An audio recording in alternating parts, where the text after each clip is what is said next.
Hi everyone, welcome back to my channel. I hope you are all doing well. Now, as you can see from the title of this video, this is a brand new technique for Jesmonite. I'm so excited to share it with you guys. I'm not the first person to do it, but it's brand new to me. We are going to be heat embossing our Jesmonite. Now listen, this comes with a high risk, okay? Hashtag disclaimer, please only do this at your own risk. I will talk more about that risk as the video progresses. First up, you are gonna need some stamps. Now, one of my incredible lovelies, she was actually decluttering and asked me if she could send me some stamps. Now, when I said yes, I wasn't expecting a whole year's supply. So yes, here we are. I've got some beautiful stamps. She also sent me 4 inks, so 4 ink pads that are not fast drying, and 3 bags of embossing powder. I've got silver, black and gold, and I knew with that combination there was only one colour for it. We're gonna go purple. I don't do enough purple on my channel, and today is the day. Now I am going for these positive wording, like positive affirmations, really positive language, because, you know, like someone in my Patreon group reminded me, Easter is all about being positive and looking forward to a new year and all of these things. Well, these stamps actually come with some really beautiful words, and I'm going to be using a few of these just to tie it in kind of with the Easter theme. First up, like I said, we're going to be using purple. Now, the colours I have are from Homeware Design Co. Now, if you do not know, I have been using Homeware Design Co. pigments in my Jesmonite and my Eco Pores now for a couple of months. And guys, I will not go back. They are absolutely stunning pigments, and they're so pigmented, like one drop and you've got an insanely beautiful color. So I'm going to have the details down below in the description box, because for the month of April, guys, for the month of April, Homeware Design Co. are giving you 15% off your order. I'm going to leave the details in the description box. Go get it while you can. This is for April only. Okay, first colour up, I'm adding some periwinkle. Now, I wanted to create my own purple, so I'm adding in some periwinkle with this gorgeous passion red. 1 single drop of periwinkle. Look at that colour. Look at that colour. 1 single drop of passion red brings it up to this absolutely beautiful, almost darkish lavender colour.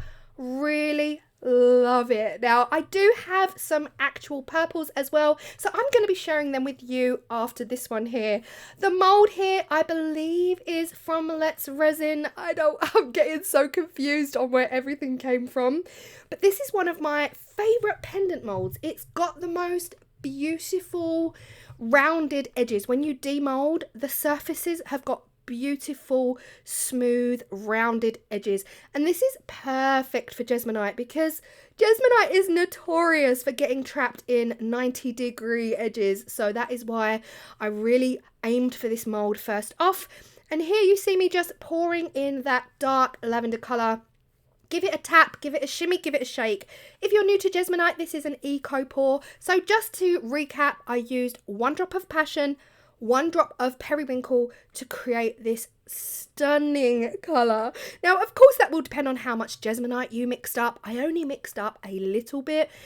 Next up, we are going to actually kind of move on to the next mould. Now, I did over pour slightly on this, so all you have to do is just get a stick and just kind of shove it across, if you like. Just shove it over so that you've got equal amounts in each pendant. But yes, after you've done that, a good shimmy and a good whack and a good shake to get all of those air bubbles out is all that is needed. Next up, we are mixing another small batch of Jesmonite AC100, and I'm going straight in with a neat purple. This is Amethyst from Homeware Design Co.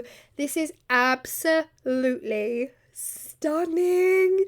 Guys, I don't know why I don't do more purple projects on my channel. It's just one of those colours that I don't actually interact with that much until it's like Halloween and then the purple comes out, and I don't know why that is.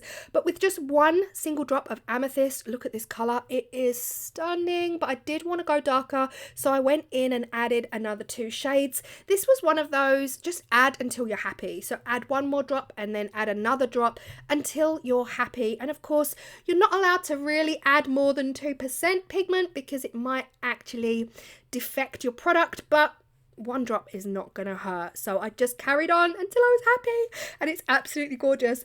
I do realize that like half of my patrons over on my Patreon are literal purple lovers. Like, it's their favorite color, and I did say to them, like, I need to do more purples. These have worked out stunning. Of course, they've already seen everything I've made in the next week or two because I send them photos of my processes and what I'm getting up to on a daily basis, and they all loved these so much because, yeah, I would say my Patreon is a purple loving group. So I did promise them I would do more purple in upcoming videos, so I need to actually remember this. This mold here is by Molds and Shapes. All of the details will be down below. Don't forget, guys, that 15% discount code for homeware design is for April only. So I'm going to leave that down below.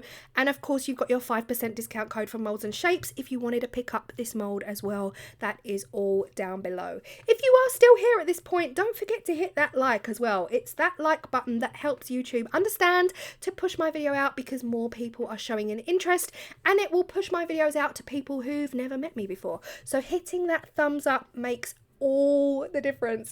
And of course, if you're not yet subscribed, 80% of people that watch my channel have not hit that subscribe button, so I would massively appreciate it if you could hit it, because oh my gosh, I'm literally like 200 away from 90k. How insane is that? Okay, back to the video. This is 30 minutes after pouring, and of course Jesmonite AC100 cures so fast we can demold within 30 minutes. And look at these edges. Honestly, this mold, I believe, is from Vista Resin. It's such a tactile mold. The tops or the fronts are rounded off, and it just gives the most smooth experience. I can't explain it. They're nice to rub. You know, when you just, oh, they're just so tactile and lovely. So here they all are, gorgeous shades of purple, like all of the shades. And now it is time to emboss. So you will need your stamp, your slow drying stamp. You'll need your heat gun, and you will need your embossing powder. Now, here's the risk, okay? Here is the risk factor. You would have seen the title. This gets hot. This gets so hot. Now, if you have embossed before, you know.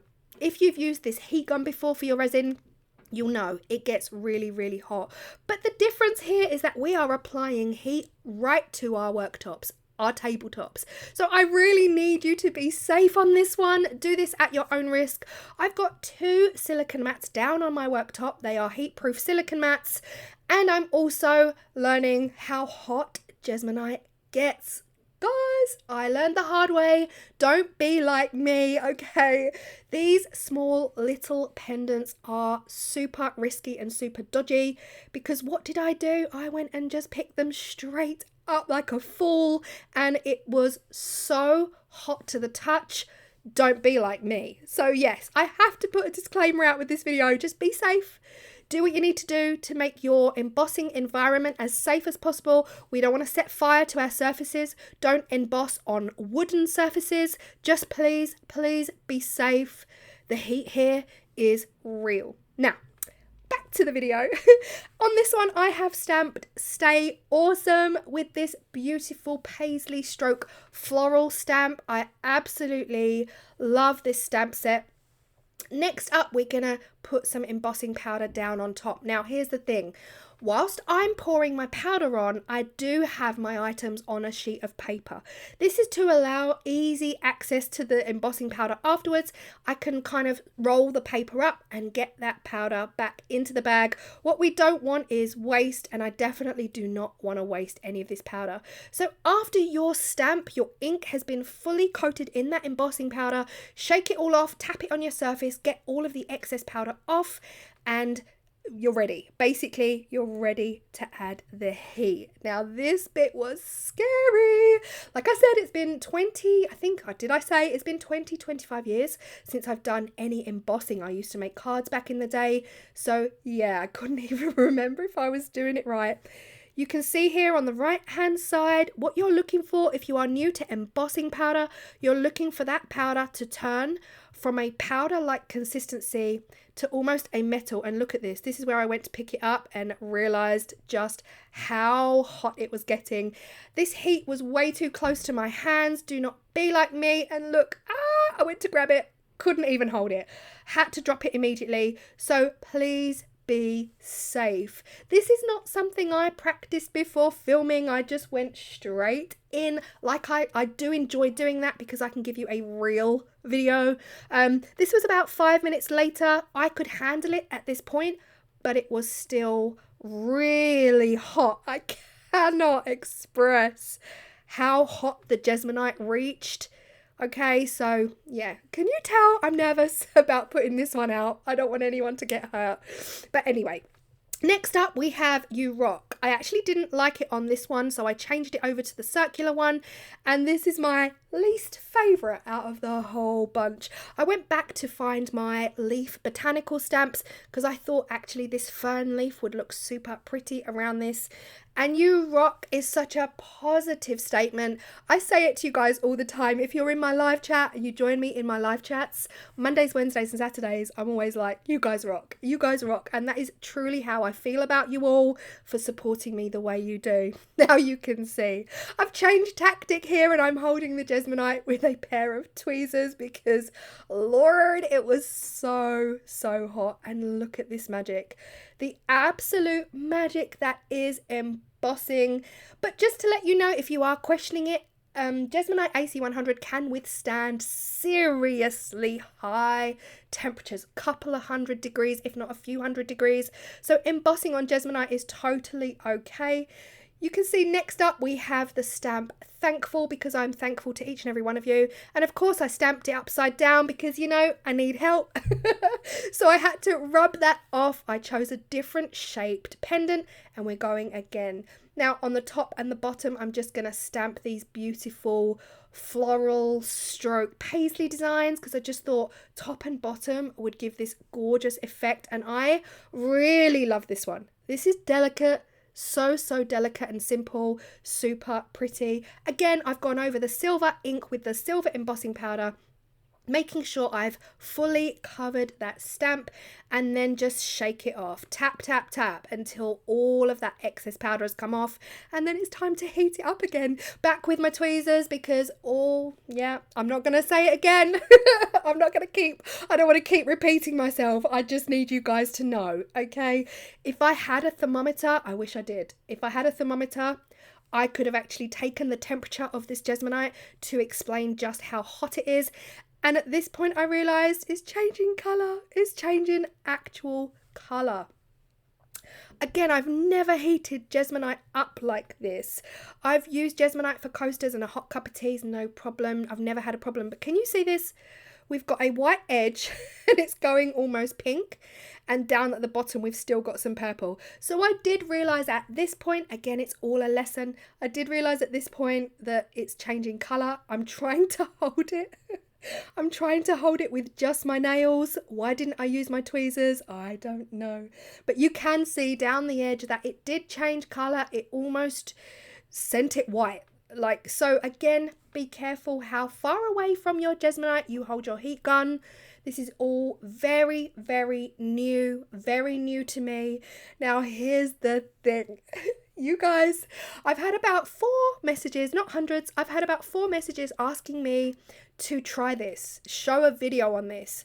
And I said, you know, has it been done before? I don't know. I'm going to Google because I don't want, what I hate is for it to have been done before and I'm not here giving credit. I think it's so important to give credit to a creator that's done something before. There's always moments where maybe you've not seen it.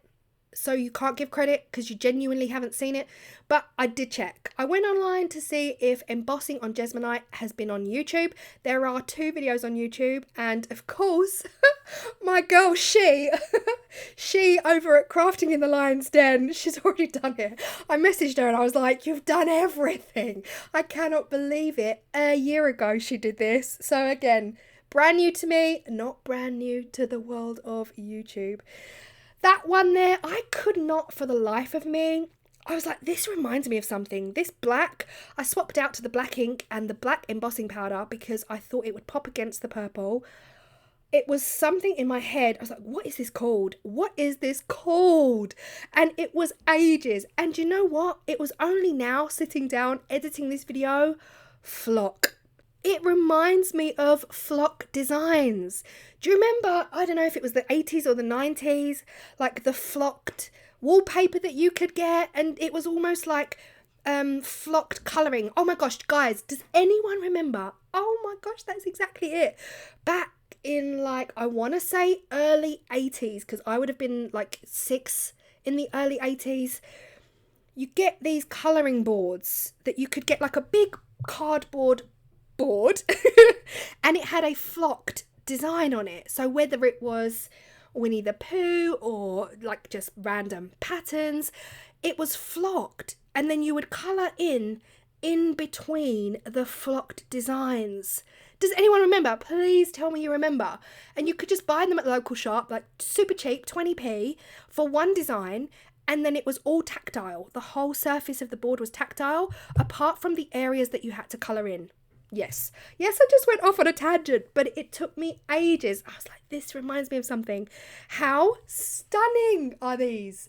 The black ink and the black embossing powder, 100% up my street. And I already know from my patrons, this was also their favourite over the silver. This one is a wow. This pops and actually contrasts with the purple so perfectly. If I do this again, I think I will probably stick to the black. If I'm doing it on a lighter colour, black is the way forward. But how stunning. I didn't know what to expect with the black embossing powder, but you can see here it has risen up and it's got a kind of shiny, shimmery sheen to it. That's when you know that all of the powder has embossed. Now, I also got told not to hold my heat too close because the embossing powder can then burn and bubble up. This one, yeah, you rock. Not my favourite, I'm afraid. I really should not have gone to town with that leaf stamp. The bird, I don't think I caught that on camera, but the bird stamp was also stunning. Guys, this is durable, okay? This is so durable. I spent quite a while trying to scrape it off with my nail. This stuff is not budging. It is not budging. It is absolutely stunning and a real game changer technique. I know, I said it, game changer. It really is a very cool technique. Like I said here, you can see this one where I've changed I changed the color with the heat. But yeah, this is durable, guys. Really durable. It would probably scratch off if you took a chisel to it, or like a really sharp knife or a sharp blade. You could probably scratch it off, but why would you do that? Why would you do that? General wear and tear, I do not see this embossing going anywhere. I do not see it going anywhere. It is firmly stuck on. This is now, no, it's not the next day. This is about an hour after I finished embossing. It's time to seal every single piece. The sealer goes over the embossing perfectly. Nothing to worry about there. I'm using Jesmonite AC100 acrylic sealer. Stunning. If anything, it's made the purples even more vibrant and poppy. And this is where it got weird, okay? I am using my pinch bails. Now, you would have seen these several videos back. I bought a set of pinch bails, stunning pinch bails, really hard. You have to use tweezers to open them. They are so impossible to open with your bare hands, super strong. And it was just bizarre. Every single pinch bail in this pack matched the pendant. Like, you couldn't make it up. It's really, really bizarre. But every single pinch bail matched the pendant exactly. And it was just so weird. It was almost like I'd ordered them. Look at this. This pinch bail, how much does it match that stamp? Like, honestly, it was just weird. I know it's crazy. I know. I sometimes sit there and I'm like, oh, wow, it's the same shape. This pinch bail was the same exact shape as this pendant. And guys, it's not like I've got a pack of 500 pinch bails. I literally had like 11 left. So it was like, you've got to use these because you've got absolutely nothing else. But they all worked. And it was just, yeah, it was just one of those little things, you know, when you're sitting there and you're like, this is so weird. They actually all work so beautifully. And yeah, I'm just showing you there, you really need your pliers and go easy because I chipped this one. Is it even a Claire's Crafty Corner video if something doesn't quite go right? That's what I love. That's what I love most about my channel. And this one here, look at this one. I had a diamond shaped pendant. The only bail that works is this diamond shaped bail. Like, sorry. Sometimes there's just these weird little kind of universal, I don't know, paradoxes, whatever the word is. But this is what they're looking like. I added in my black rope chains and guys, I love them. I love them. Few lessons learned. You can heat up the Jesmonite to the point where it changes colour. You can see it there, bottom left. I got a bit of a white patch in the centre. So again, it's one of these things that I've never tried before, but it's definitely something that I want to do more of. I want to kind of work out the best methods to not change the colour of my Jesmonite. Be safe, guys, if you try this. I cannot stress that enough. Just be safe. The heat is real. It's worth it though. I think these are so beautiful, and again, so quick when you really think about it. You know, I did wait 24 hours before I embossed. Do you have to? I don't know, because again, I'm new to this. So again, a quick gift if you've got somewhere to be tomorrow and you need to take a little something, or again, a craft market. Ideal for craft markets. So simple, so bold, so effective. And the contrast of that black and purple is my absolute favourite. These are my favourites right here. The black with the purple. The silver and the purple still really pretty. But yeah, I did start off with all of the positive affirmations and the positive wording. I kind of moved on to just patterns at that point. But I love them all. I hope you do too. This was a very long video, so I massively appreciate you all. If you are still here, we're nearly 22 minutes in. I just want to let you all know that you do rock and that you must stay awesome. And I hope you've loved this. And yeah, that is all. Again, hit that like button if you have not. That is what helps me grow. Hit the subscribe. I appreciate you all massively. And I will see you all in the next video, which will be Wednesday, 6 p.m. UK time. Do not forget, guys, I do have a live chat. So when my videos go out at 6 p.m, I do have a live chat. Sometimes I can see that there's 180 people watching, and then we'll get around between 90 and 120 in the chat, which is fantastic, by the way. I appreciate you guys so much. But it might be that the rest of you watching don't know that there is a live chat function. So you can come on in, say hello, grab a cuppa, just basically come and tell me what you're having for dinner or breakfast, wherever it is you live. I appreciate you all massively, and I will see you all on Wednesday. Bye.